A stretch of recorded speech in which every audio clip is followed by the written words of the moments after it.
Hi, my name is Matt Lovelace, and this is my persuasive speech. 22 veterans commit suicide every day in the United States. Veteran mental health care has long been a taboo subject. Mental health amongst the military culture, especially combat veterans, has long been a subject that just isn't talked about. Whether it is perceived as a weakness or some kind of unwritten rule, one's mental health is just something that isn't discussed. The macho warrior culture amongst veterans has long made it difficult for them to seek care.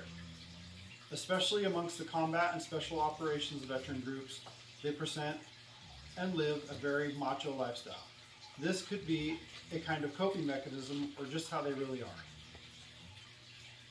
I served in the United States Navy for 5 years aboard the aircraft carrier USS Constellation. While I didn't see direct combat nor have any mental health conditions, this issue is concerning as well as near and dear to the hearts of all veterans and veterans organizations. I personally belong to the Veterans of Foreign Wars, or VFW for short. My father-in-law and cousin both served in combat in Iraq. My father-in-law served in Desert Storm and saw combat with the 101st Airborne Division. When he returned home, there was a marked difference noticeable to the family in his demeanor and how he reacted to everyday situations. He has COPD from the burn pits and PTSD from the trauma he received in combat, and still to this day, he won't speak about what happened over there. My wife has talked about a combat event that affected my father-in-law, even though he won't admit to it. She was told by other soldiers from her dad's unit that his truck was blown up and her father had to pull his personnel from the burning truck. The only reason my wife can share this is because this was captured on camera and played on the local news.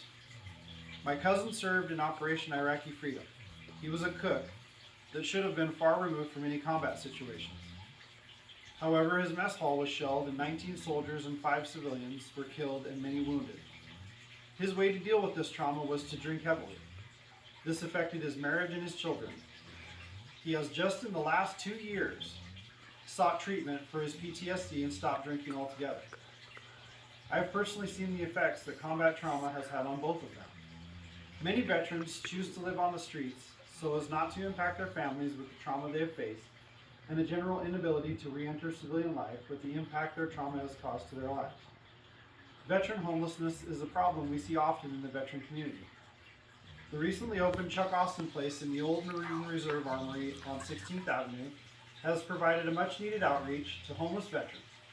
This veteran housing combines outreach with services to veteran residents like medical care, VA service representatives, and the Northwest Justice Project.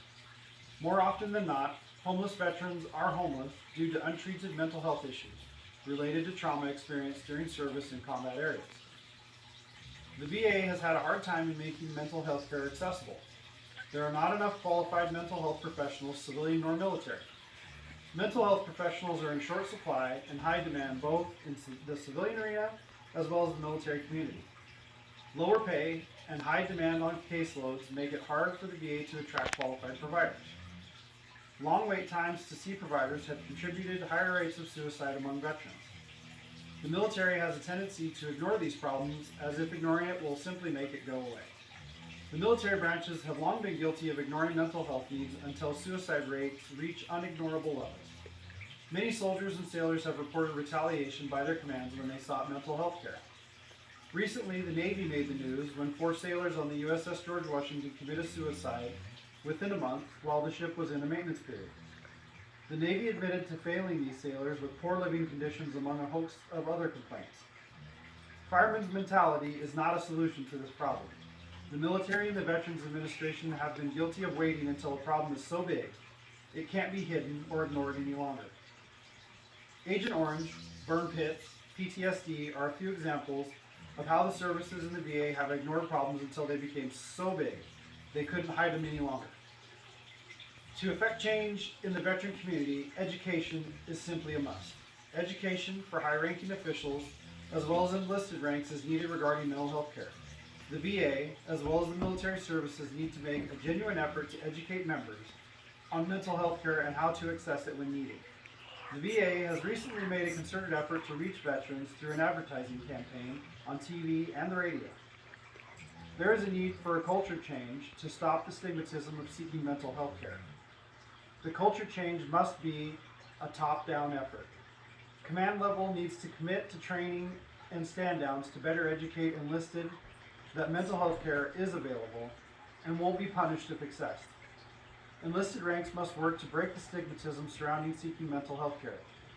The message must be presented that asking for help doesn't make you weak nor less of a soldier or sailor. This will not happen overnight. It will take time to make this change. There is a definite need for better access to mental health care. The VA needs to find a way to increase the number of providers available in network, as well as community care partners.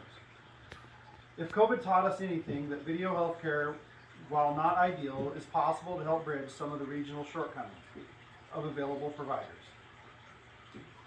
I think we can all agree that an end to the endless loss of life will be a positive change.